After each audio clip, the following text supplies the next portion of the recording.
I love retro tracks. Getting to replay my favorite tracks in modern games is fantastic. If done right, retro tracks could be the highlights of whatever respective game they're in, which is exactly why I want to take a look at the 3DS Shy Guy Bazaar and Wario Shipyard. Mario Kart 7 is a game I adored and played for hours on end as a child.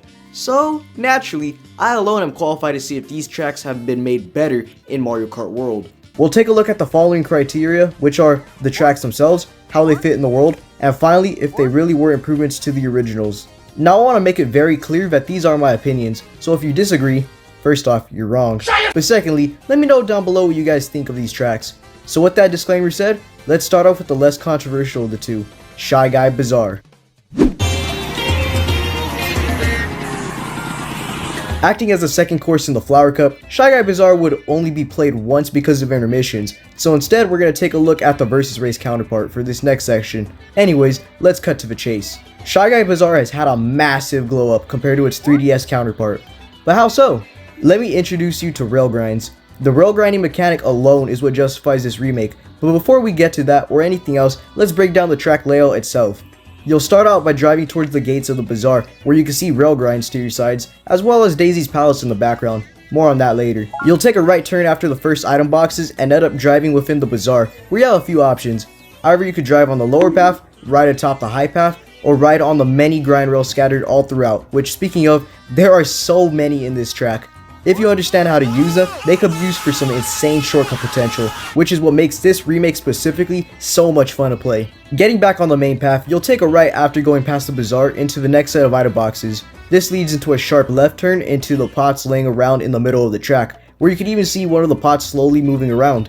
Oh my god! Make a right turn later, and you'll end up in a fork in the road. Either A, you could go down here to access a dash panel boost, or B, you could drive straight ahead and potentially use the ramp right here to grind on some more rails, leading into what I can only describe as a despicable shortcut into this glider section.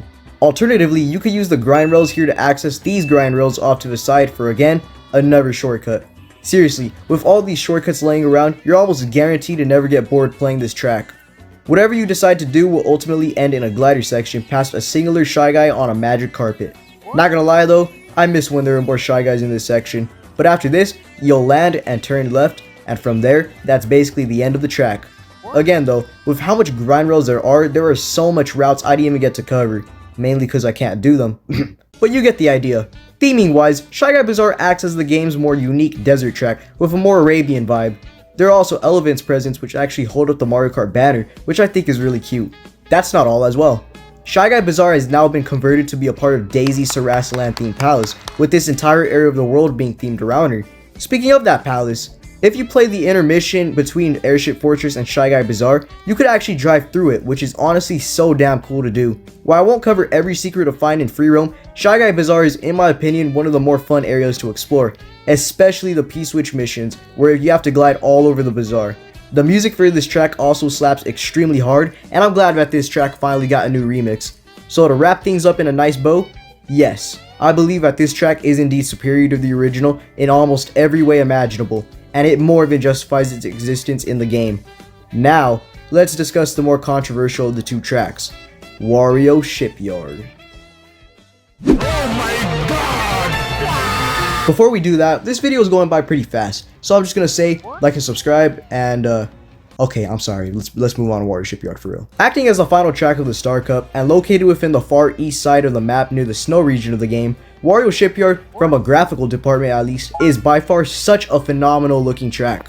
Featuring a more haunted theming while also being somewhat beach themed, they cooked up a storm here. No pun intended. While some people don't like how much less of a Wario track it feels in favor of making it more spooky looking, I actually don't mind this change at all, and it makes the track look cooler, and as a way to make up for it, the tunnel now has Wario's face slapped on it. Another great thing about this remake is the music. I really love how much more bombastic it feels compared to the original. One more thing worth noting is the free roam. I'm not gonna lie, unlike Shy Guy Bazaar, I haven't roamed around this track nearly as much, but the times I have, it's just been an okay experience.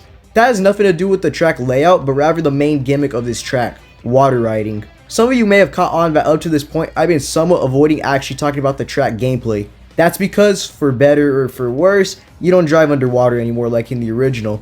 But rather, Wario Shipyard got changed to show off the new water riding system. A lot of people have been miffed by this change, believing the original would be superior. Do I hold the same opinion as them? Well, let's see. Wario Shipyard begins with you driving off the main ship by going towards a boost panel that sends you into the first water section of this track. From here, you'll have two options. Either A, you can stay atop the water and try to trick on the waves, culminating into a boost panel into the Wario tunnel, or B, you could go into the ramp to the left side to get some more boosts and even potentially wall ride.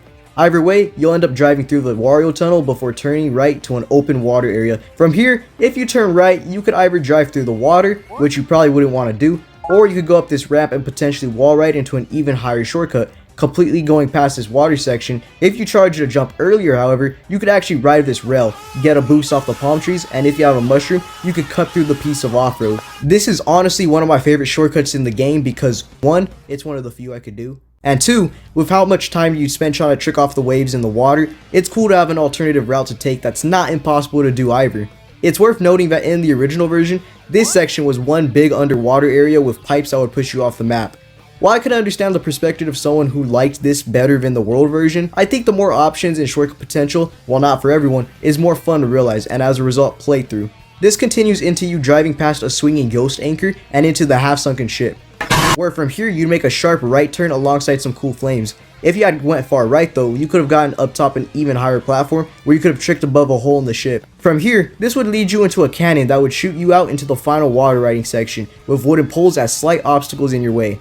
However, that's not all. If you had tricked into the wall and gotten on top of this higher portion of the ship, you could access some boost panels that, if done correctly, could land you atop these wooden poles with rail grinds that would skip the water section entirely and could win you the race. Back on the ground level, making a left turn would give you leeway into an elevated ramp with boost panels, while the main path acts as the main route you'd take most of the time. One last sharp turn later, and you'd almost be done with this track if it weren't for this ramp at the end. Tricking here not only helps save time and potentially win the race, it could also help you getting on top of these rails to the sides, which for laps 2 and 3 could give you a slightly faster boost in time trials or even in a real race. But that pretty much wraps up Wario Shipyard's layout. As you could probably tell based on how much more I went in depth with the actual shortcuts than Shy Guy Bazaar, I have played this track a lot, probably more than any track in the game, and I've taken the time to understand this course as more than just another water riding track. Since we're on that topic, here's where I'll admit that the actual water riding can be a bit frustrating, especially when you get bad water RNG and it's the waves send you flying into the off-road. So again, I would completely understand the perspective of someone who doesn't like this change, as again, the waves could be very frustrating to deal with, but for me at least, I generally like this track and I think the water riding at times can be fun to play, but my main appeal is easily the potential and shortcuts. Alright, now let's wrap up the video in a nice bow.